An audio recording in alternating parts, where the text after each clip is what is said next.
नमस्कार दोस्तों। चलिए पहले तो आपको आसपास का व्यू दिखा देते हैं, फिर हम बात करेंगे। सुबह सुबह के लिए थोड़ा सा बाहर दौड़ने के लिए आया था और ये डिग्गी का व्यू है।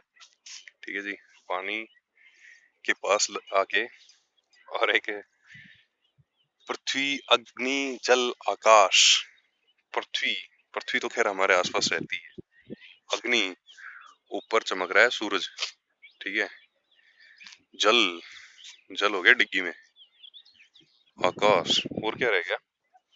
पृथ्वी, अग्नि, जल, आकाश, कुछ तो रह गया भाई। हाँ तो पांचवा एलिमेंट वायु रह गया था। इसको सोचने में मेरे को कुछ सेकंड के लिए वीडियो पॉज करना पड़ा है। ठीक है। मतलब आप सुबह सुबह जब सूरज बस निकला ही हो, आप पानी के किसी तालाब के पास चले जाइए, तो पृथ्वी, वायु और आकाश तो सदा आपके पास रहते हैं। दो तत्व, मतलब पानी का बड़ा स्रोत और अग्नि का बड़ा स्रोत सूरज, वो भी आपके पास होंगे उस टाइम पे। पंच महाभूत आपके पास होंगे। अब हम बात करते हैं जिसकी हम बात सदा करते हैं, उसके बारे में बात करते हैं।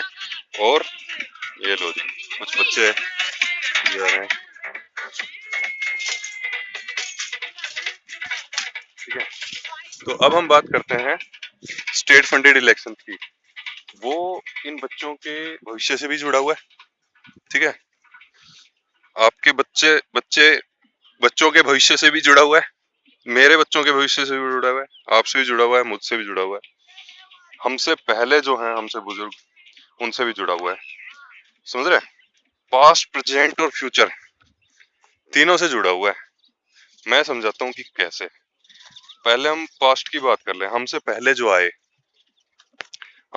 जो आए उनको हम जिम्मेवारी नहीं ले रहे हैं, इस वजह से उनको जिम्मेवारी लेनी पड़ रही है। जिस टाइम पे बैठ के उनको अपना राम भजन में टाइम लगाना चाहिए, उनको एक्टिव राजनीति करनी पड़ रही है। समझ रहे हो? तो ये हमारी आपकी जिम्मेवारी ना लेने की वजह से है ऐसा। तो स्टेट फंडेड इलेक्शन क्या करेगा? हम लोगों को जिम्मेवारी वापस देगा। कोई भी आदमी कुछ बन जाने से कुछ उसको मिल नहीं जाता। मैं बता रहा हूँ फिर से, राजनीति में कोई बन भी गया तो मतलब किसी पद पे आ जाने से, क्योंकि पर्सनल एक्सपीरियंस है भाई, कोई पद मिल भी जाने से कुछ ऐसा नहीं मिल जाता है। तो मैंने कहा पास्ट वालों के लिए सबसे पहला तो ये होगा कि उनको बुढ़ापे में जो राजनीति करनी पड़ रही है, जो एफर्ट लेने पड़ रहे हैं, किसके लिए? आपके लिए, मेरे लिए, आपके बच्चों के लिए, मेरे बच्चों के लिए, उनके बच्चों के लिए। ठीक है। वो नहीं लेने पड़ेंगे। समस्याएं हम सब मिल के बैठ के समाधान कर पाएंगे। दूसरा, हमारे लिए भाई, हम में से जो बेस्ट है वो क्यों ना हमारे समाज को गाइड करे, वो क्यों ना हमारे समाज को लीड करे, है ना? तो राजनीति में तो भाई साहब उस आदमी को होना चाहिए कि जो एकदम यूं कहें कि भाई जिसने इतनी मेहनत की हो, या जिसके पास कुछ ऐसा भगवान ने या पंच महाभूतों के इस शरीर में उसके पास कुछ ऐसा दिमाग या कुछ और कृपा दृष्टि कुछ भी उसके पास, तो उसको क्यों ना दी जाए। तो ये स्टेट फंडेड इलेक्शन और उसके ऊपर राइट टू रिकॉल, ये सब, ये कंसेप्ट आ जाएंगे तो उसको एक प्लेटफॉर्म देगा। नंबर तीन, फ्यूचर। बच्चे, किसी देश का फ्यूचर है बच्चे। ठीक है जी। तो उन बच्चों को हम क्या व्यवस्था देके जाएंगे कि भाई, जो मतलब हम एक तरह से गुलाम हैं, मानसिक गुलाम हैं, हम इस तरह से छोड़ के चले जाएंगे उनको। ठीक है ना? यदि हम ये एफर्ट नहीं लेंगे कि कुछ ऐसा कोई वो बनना चाहिए, व्यवस्था बननी चाहिए जिसमें ज्यादा से ज्यादा लोग राजनीतिक पदों के लिए आगे आए और वो अपनी विशेषताएं बताएं समाज की भलाई के लिए, अपनी बढ़ाई के लिए नहीं। यहाँ पे आप समझिए इस बात को, अपनी बढ़ाई के लिए नहीं बताने की कह रहा हूँ, वो समाज की भलाई के लिए अपनी विशेषताएं बताएं कि भाई मैंने, मान लो कि मैंने इकोनॉमिक्स में बहुत अच्छा पढ़ लिया, तो उसको मैं समाज में किस तरह से, मैंने डॉक्टरी कर ली, तो उसको मैं राजनीति में आके बहुत बढ़िया लेवल में आके उस चीज को इम्प्लीमेंट कर सकता हूँ ना, सबके भले के लिए। तो स्टेट फंडेड इलेक्शन बेसिकली वहां पे एक स्टेज देगा। मान लो मैंने इंजीनियरिंग कर ली, सिविल इंजीनियरिंग कर ली, और मैं सिर्फ अपने परिवार के लिए, पेट पालने के लिए मैंने कंप्यूटर इंजीनियरिंग कर ली, तो मैं अपने परिवार के पेट पालने के लिए ही अपने विशेषताओं को, योग्यताओं को, अपनी दक्षताओं को नहीं प्रयोग करना चाहता हूँ। मैं चाहता हूँ इसका मतलब मुझे समाज से मिला है पढ़ने सीखने को। मैं सब युवा की तरफ से बोल रहा हूँ यहाँ पे। किसी ने कुछ मैकेनिकल इंजीनियरिंग कर ली, किसी ने कुछ और कर लिया, तो यहाँ पे हम युवा को मौका ही नहीं दे रहे हैं यार। ठीक है, स्टेट फंडेड इलेक्शन के कंसेप्ट को आप मेरे पुराने वीडियोस में देखिएगा, ताकि आपको समझ में आए कि मैं क्या कहना चाह रहा हूँ।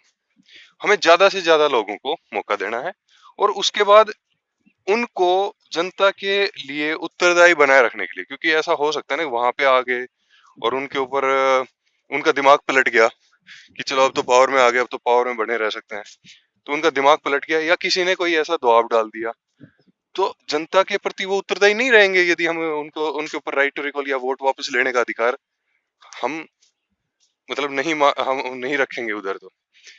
तो जनता के प्रति उत्तरदायी बनाए रखने के लिए, ठीक है, राइट टू रिकॉल, ये दो कंसेप्ट है।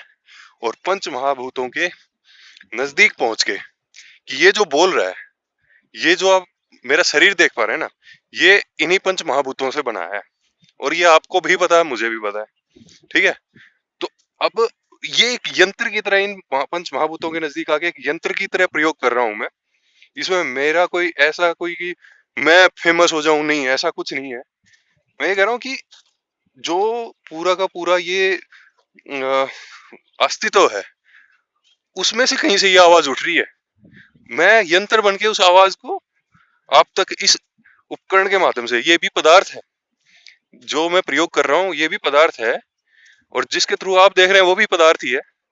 लेकिन पदार्थ के अंदर ये जो भावना है कि हम क्या बोलते हैं, एक तो वसुधैव कुटुंबकम वाली बात बोलते हैं कि हम पूरा का पूरा परिवार ही है ना, और दूसरों की का भला करने में हमारा भला हो ही जाता है। ठीक है जी, तो यही बोलने के लिए आया था। और एक आपसे